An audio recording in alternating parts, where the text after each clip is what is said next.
All right, let's talk about a really powerful architectural pattern, one that could totally shift how you think about building apps for different platforms.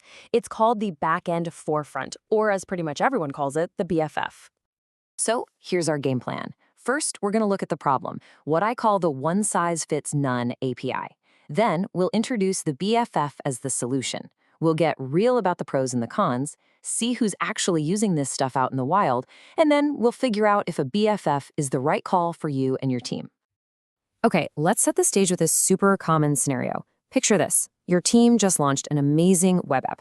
It's got a great backend API, everything's running smoothly. But then, the business wants a mobile app, and then maybe an app for a smartwatch. Suddenly, that one perfect API starts to get pulled in a bunch of different directions. And all of a sudden, that general-purpose API that was designed so perfectly for your website just starts to feel, well, wrong. The mobile app is getting way more data than it needs, which makes it slow and clunky.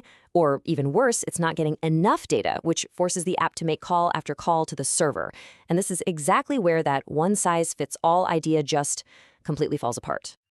You know, this really hits the nail on the head. A user on Reddit, RootOK, put it perfectly. When a single screen in your app has to make 2, 3, maybe even more calls to the backend just to get the data it needs to render, your front end becomes super chatty. And all that back and forth chatter, it's a performance killer and just leads to a sluggish, frustrating experience for your users.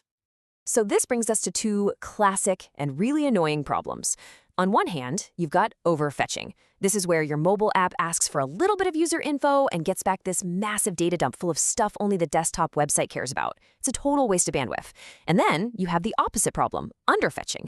The API gives you a user ID, but now you have to make a second trip to get the user's name and then a third trip to get their posts. It's just inefficient. So, how do we fix this mess? How do we get our clients and servers communicating efficiently again? Well, this is where we can introduce a new layer, a new piece of the puzzle, to create a much cleaner architecture. It's time to introduce the backend for frontend pattern. The big idea here is actually pretty simple, but it's incredibly powerful. Instead of having one generic API trying to be everything to everyone, you create a dedicated specialized backend for each of your front-end experiences. You can think of it like a personal translator, or maybe a dedicated concierge for each specific app. So this is what that old world looks like. You've got your web app, your mobile app, maybe other clients, and they're all hitting the exact same general purpose API. That one API becomes a bottleneck, right? It becomes this messy dumping ground for every team's specific needs, and it's just really hard to maintain and evolve. And here is the big transformation. With the BFF pattern, each front end gets its own special sidekick. The web app talks to its web BFF, the mobile app talks to its mobile BFF. And the only job of that BFF is to make its front-end client happy. It calls the downstream microservices, it gathers up the data, it trims it down, and it delivers a perfect, tailor-made payload. But look, in the world of software architecture, there are no magic wands. The BFF pattern is awesome for sure, but it's not free. It comes with its own set of trade-offs that you really need to think about. So let's get into the good, the bad, and the ugly of actually implementing one. Okay, the upsides here are pretty huge. Your front-end teams can move way faster because they aren't stuck waiting for some other back-end team to make changes for them. You get these perfectly optimized tiny data payloads, which means your apps are faster and the user experience is just better. And maybe the biggest win of all is team autonomy. The iOS team can own their iOS BFF, and the web team can own theirs, and they don't step on each other's toes. But it's not all sunshine and rainbows. The flip side is you now have more services to build, deploy, and monitor. That's real work. There's also a big risk of duplicating code across your different BFFs. And you're adding another network hop between your client and your microservices, which could add a little bit of latency. It's a strategic choice, not a simple one. All right, let's move away from the theory for a bit and see how this pattern actually plays out in the real world. And while we're at it, let's clear up one of the most common points of confusion that comes up with BFS. I hear this question all the time. People hear a layer that sits in front of my services, and their mind immediately jumps to API gateway. And it's an understandable comparison, but they actually solve very different problems. In fact, they often work together. Here's the absolute key difference. An API gateway is service-centric. Think of it like a bouncer or a traffic cop for your whole system. It handles things that apply to all your services, like routing traffic, handling authentication, and rate limiting. A BFF, on the other hand, is completely client-centric. Its only concern is serving the unique needs of one specific front end, focusing on things like data transformation and aggregation to make the user experience perfect.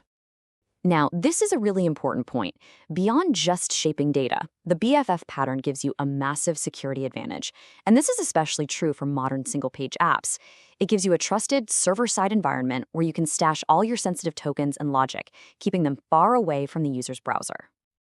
So let's just walk through this secure flow. The most critical thing to see here is that the single-page app, the code running in the browser, never ever sees the sensitive access tokens. The BFF handles that whole complex dance with the authentication server. Then it just gives the browser a simple, secure HTTP-only session cookie. This is a huge security win because it keeps your most powerful credentials out of the browser, which is a much less controlled environment. And we're not just talking about some abstract idea here. This pattern is battle-tested by some of the biggest tech companies out there. I mean, take Netflix. They practically have to use it. They support hundreds of different devices, smart TVs, phones, game consoles, and each one needs a slightly different UI and video stream. A single API for all of that would be an absolute nightmare. So they use BFFs. And you see the same thing at SoundCloud, Walmart, and Uber to manage their huge, complex ecosystems. So after all that, we come back to the most important question. Should you use a BFF? And really, it all comes down to a simple calculation. Do the benefits we just talked about outweigh the extra complexity for your specific project? So the green light for a BFF is when you start seeing these signs. You've got multiple clients, web, mobile, maybe IoT, and they all have different needs. Performance is critical, especially for your mobile users. Your front-end teams are tripping over each other and want to deploy independently. Or you just want to seriously beef up the security of your single-page app. If that sounds familiar, a BFF is probably a great fit. But hold on, you don't always need to reach for this tool. It might just be overkill. If you only have one client, say just a web app, or if your web and mobile experiences are almost identical, then the cost of building and maintaining those extra services probably isn't worth it.